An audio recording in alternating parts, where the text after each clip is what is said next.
Good day, good evening. Ito yung aircon mo. Ito na yung board, no. So, panibago remote. So, i-convert lang ho natin. Para bukas, pwede ko na siyang ihatid.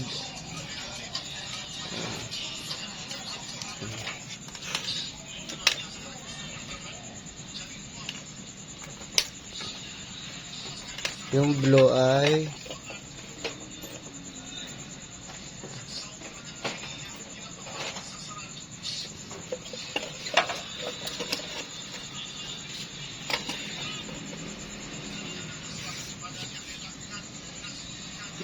medium.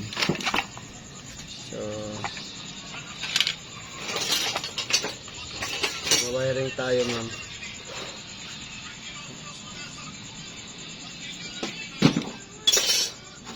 So, yun mga kamosotek, meron tayong conversion, no, sa manual to replacement universal board, no.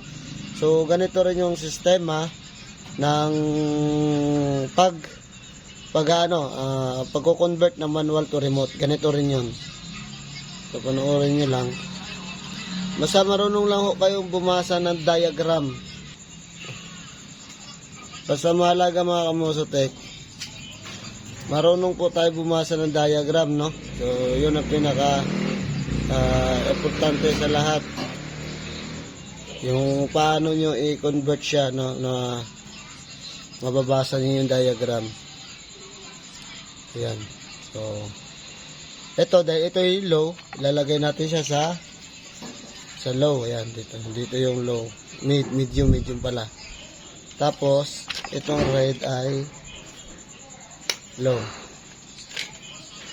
So, gumamit na lang kayo ng ganitong gamit, no?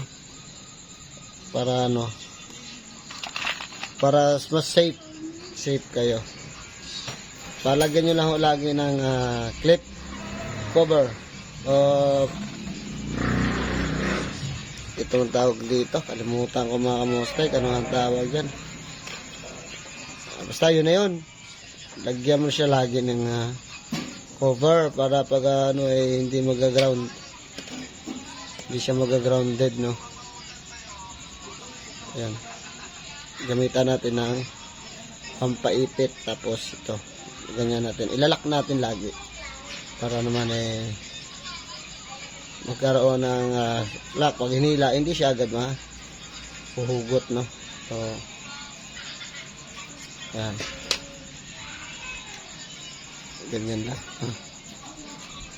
So yan, pag nalagay na ito, lagay mo na rin siya, no, sa low para hindi na kayo malito. Yan na yun. So, meron tayong wiring sa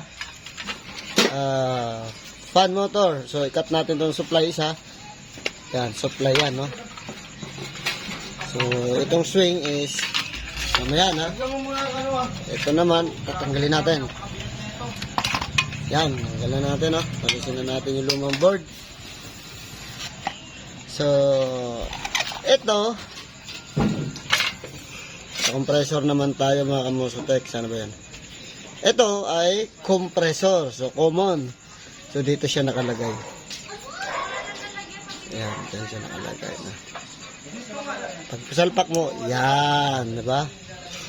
So, yung isa ay neutral. Ano?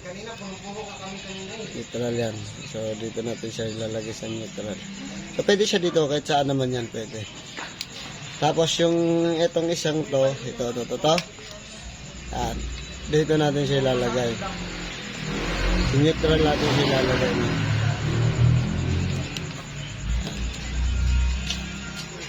So, yan, ayoko lang naman ng music. So, yun. Kabit na rin natin tong isang clip. Terminal clip pala mga kamosotek, naalala ko na. Yan. So, iipit natin ulit. Yan. Pwede natin dyan. Okay. Yan. Dito siya ilalagay, no? Yan. Ayun, nakabit na natin. So, para makasiguro kayo, testing natin. Kung tama ba yung ating conversion, no? Conversion. Yes. Convert. Manual to remote, mga kamosotek.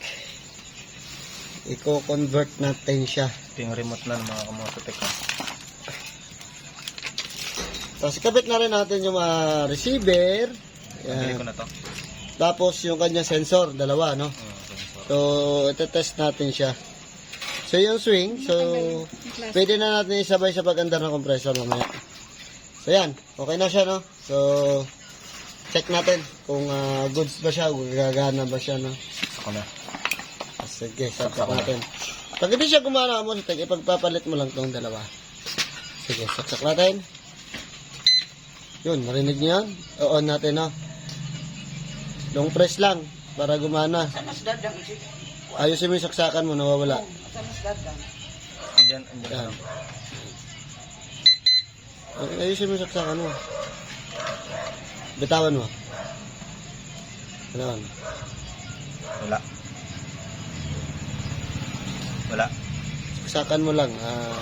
Yun o, nagagalaw yung saksakan niya, mamusotek. So, yan, hindi na ano. Kailangan kasi, lagay mo sa gumana na siya ang Mosotek, no? Yan. Goods na siya. Ganyan lang po. Simple yung convert to remote. Manual to remote. Ganun din yun, no? So, okay na. So, pag pinatay, long press, wala tayong battery. So, ganito lang gagawin natin. Long press mo lang. Tapos mamamatay na yan mamaya-maya. Diba? Okay na, mga Mosotek. Ayos. Assemble na natin, okay na. Maandar na yung compressor. Good running condition na. So, ready to deliver. So, yun lang mga Mosotek. Please follow my YouTube channel and like and share. Thank you so much.